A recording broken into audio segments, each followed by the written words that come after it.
Students, आज हम principle of teaching की एमसीक्यू के पार्ट 4 का वीडियो देखने जा रहे हैं। यदि आपने हमारे एमसीक्यू के पार्ट 1, 2 और 3 नहीं देखे हैं तो पहले आप उन्हें देख लें ताकि आपको यह वीडियो और अच्छे से समझ में आ सके। हमारी एमसीक्यू की सीरीज़ का नोटिफिकेशन पाने के लिए चैनल को सब्सक्राइब करें ताकि जब भी हम नया वीडियो लोड करें आपको आपके यूट्यूब की स्क्रीन पर तुरंत दिखाई दे। आपको चैनल को सब्सक्राइब करके बेल आइकन पर प्रेस करना है। हम प्रतिदिन आपके लिए नया वीडियो बनाने की कोशिश कर रहे हैं ताकि आपकी एग्ज़ाम की तैयारी अच्छे से हो सके। आज भी हम unit 1 principle of teaching and learning को कंटिन्यू करेंगे। पिछले वीडियो में हम क्वेश्चन नंबर 1 से क्वेश्चन नंबर 30 तक ले चुके हैं। आज हम क्वेश्चन नंबर 31 से क्वेश्चन नंबर 40 तक कवर करने जा रहे हैं। तो चलिए शुरू करते हैं आज का यह video.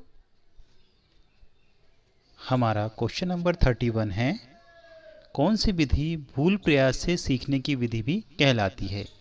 Option a rational learning, विचार युक्त सीखना। ऑप्शन बी प्रोग्राम्ड लर्निंग, योजनाबद्ध सीखना। ऑप्शन सी मैकेनिकल लर्निंग, क्रियात्मक ढंग से सीखना। ऑप्शन डी कंडीशनल लर्निंग, परिस्थितियों के अनुसार सीखना। तो इसका सही आंसर क्या होगा? हाँ, इसका सही आंसर होगा ऑप्शन सी मैकेनिकल लर्निंग, क्रियात्मक ढंग से सीखना। चलिए अब हम हमारे क्वेश्चन नंबर 32 पर आते हैं। हमारा क्वेश्चन नंबर 32 है, कौन सी विधि बिना प्रयास के सीखने की विधि कहलाती है? ऑप्शन ए रोट लर्निंग, कंठस्थ करके सीखना। ऑप्शन बी मैकेनिकल लर्निंग, क्रियात्मक ढंग से सीखना। ऑप्शन सी रेशनल लर्निंग, विचार युक्त सीखना। ऑप्शन डी इंसिडेंटल लर्निंग, आकस्मिक सीखना। बताइए इसका आंसर क्या होना चाहिए? हाँ, इसका सही ऑप्शन है ऑप्शन डी इंसिडेंटल लर्निंग, आकस्मिक सीखना, क्योंकि यह विधि जो है बिना प्रयास के सीखने वाली विधि कहलाती है, क्योंकि इसमें हम आकस्मिक किसी चीज़ से फेस होते हैं और वो हम सीख जाते हैं। चलिए अब हम हमारे क्वेश्चन नंबर 33 पर आते हैं। निम्न में से कौन सा प्रिंसिपल ऑफ लर्निंग अर्थात सीखने का सिद्धांत है? ऑप्शन ए सरल से कठिन की ओर। ऑप्शन बी अधिगम उद्दीपन का परिणाम है। ऑप्शन सी वास्तव से कल्पना की ओर। Option D all of these. तो बताइए इसका सही आंसर क्या होगा? हाँ, इसका सही आंसर होगा ऑप्शन बी अधिगम उद्दीपन का परिणाम है। चलिए अब हम हमारे क्वेश्चन नंबर 34 पर आते हैं। हमारा क्वेश्चन नंबर 34 है, प्रिंसिपल ऑफ टीचिंग अर्थात पढ़ाने का सिद्धांत कौन सा है? ऑप्शन ए अनुप्रयोग से अधिगम प्रभावी होता है। ऑप्शन बी सतत मूल्यांकन प्रभावी अधिगम का आधार है। ऑप्शन सी सरल से कठिन की ओर। ऑप्शन डी अधिगम उद्दीपन का परिणाम है। तो इसमें से सही ऑप्शन क्या है बताइए?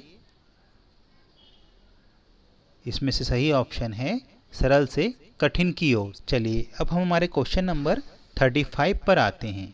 हमारा क्वेश्चन नंबर 35 है, निम्नलिखित में से कौन सी method of teaching and learning है? Option A demonstration method. Option B discussion method. Option C tutorial method. Option D all of these. तो यहाँ पे आपको बताना है कि निम्न में से कौन सी मेथड जो है वह टीचिंग एंड लर्निंग में अप्लाई होती है। तो इसका सही ऑप्शन क्या होगा? हाँ, इसका सही ऑप्शन होगा option D all of these, क्योंकि demonstration method, discussion method, tutorial method तीनों ही method of teaching and learning में आती हैं। अब हम हमारे क्वेश्चन नंबर 36 पर आते हैं। हमारा क्वेश्चन नंबर 36 है, कई लोगों को एक साथ पढ़ाने की विधि कहलाती है? Option A tutorial method. Option B discussion method. Option C lecture method और option D main and directive method. तो क्वेश्चन ध्यान से सुनिएगा आप, कई लोगों को एक साथ पढ़ाने की विधि कहलाती है। तो जो कई लोगों को एक साथ पढ़ाया जाता है उसमें लेक्चर दिया जाता है। तो इसका सही ऑप्शन क्या होगा? Lecture method. लेक्चर मेथड में हम कई लोगों को एक साथ पढ़ा सकते हैं। अब हम हमारे क्वेश्चन नंबर 37 पर आते हैं। हमारा क्वेश्चन नंबर 37 है, कौन सा नियम पहले चरण में प्रयोग किए जाने वाला सीखने का नियम अर्थात लॉ ऑफ लर्निंग है? मतलब प्रथम चरण में प्रयोग किए जाने वाला सीखने का नियम। Option A law of impact अर्थात प्रभाव का नियम। Option B law of exercise अर्थात अनुभव का नियम। Option C law of readiness अर्थात तत्परता का नियम। Option D law of singularity अर्थात एकांकी का नियम। तो इसमें से सही ऑप्शन क्या है? हाँ, इसका सही ऑप्शन होगा लॉ ऑफ रेडीनेस अर्थात तत्परता का नियम, क्योंकि तत्परता से ही हम पहले चरण में स्टार्ट करते हैं सीखना। ओके, चलिए अब हम हमारे क्वेश्चन नंबर 38 पर आते हैं। हमारा क्वेश्चन नंबर 38 है, तकनीकी शिक्षा में कार्यकौशल के महत्व की कौन सी विधि प्रयोग की जाती है? तकनीकी शिक्षा में, क्योंकि हम तकनीकी शिक्षा से रिलेटेड ही हैं, कार्यकौशल के महत्व की कौन सी विधि प्रयोग की जाती है? तो ऑप्शन ए है लेक्चर मेथड, ऑप्शन बी है डेमोस्ट्रेशन मेथड, ऑप्शन सी है ट्यूटोरियल मेथड, ऑप्शन डी है डिस्कशन मेथड। तो इसमें से सही ऑप्शन आपको बताना है कि सही ऑप्शन क्या है। तो इसका सही ऑप्शन होगा, हाँ, इसका सही ऑप्शन है ऑप्शन डी डेमोस्ट्रेशन मेथड, क्योंकि टेक्निकल एजुकेशन में कार्यकौशल को सिखाने के लिए डेमोस्ट्रेशन दिया जाता है, इसलिए डेमोस्ट्रेशन मेथड यहाँ पे सही आंसर होगा। चलिए अब हम हमारे क्वेश्चन नंबर 39 पर आते हैं। हमारा क्वेश्चन नंबर 39 है, समय से संबंधित प्रशिक्षण में कौन सी विधि प्रयोग की जाती है? टाइम बेस्ड, समय से संबंधित। Option A tutorial method, option B lecture method, option C main and directive method, option D demonstration method. तो इसका सही आंसर क्या होगा? समय से संबंधित प्रशिक्षण की विधि। तो समय से संबंधित प्रशिक्षण की विधि क्या है? हाँ, इसका सही आंसर है option C main and directive method. Main and directive method time based method होती है। ओके, चलिए अब हम हमारे क्वेश्चन नंबर 40 पर आते हैं। हमारा क्वेश्चन नंबर 40 है, निम्नलिखित में से अधिगम के सिद्धांत अर्थात थ्योरीज ऑफ लर्निंग कौन सी है?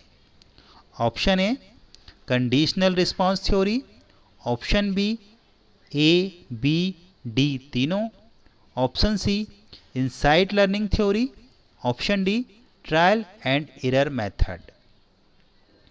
तो इसका सही आंसर होगा ऑप्शन बी, क्योंकि conditional response theory, insight learning theory, trial and error method तीनों ही थ्योरीज ऑफ लर्निंग हैं। आज हमने क्वेश्चन नंबर 31 से क्वेश्चन नंबर 40 तक कवर किए। अगले वीडियो में हम क्वेश्चन नंबर 41 से क्वेश्चन नंबर 50 तक कवर करेंगे। तो देखते रहिए हमारे आने वाले सभी वीडियो। Thank you.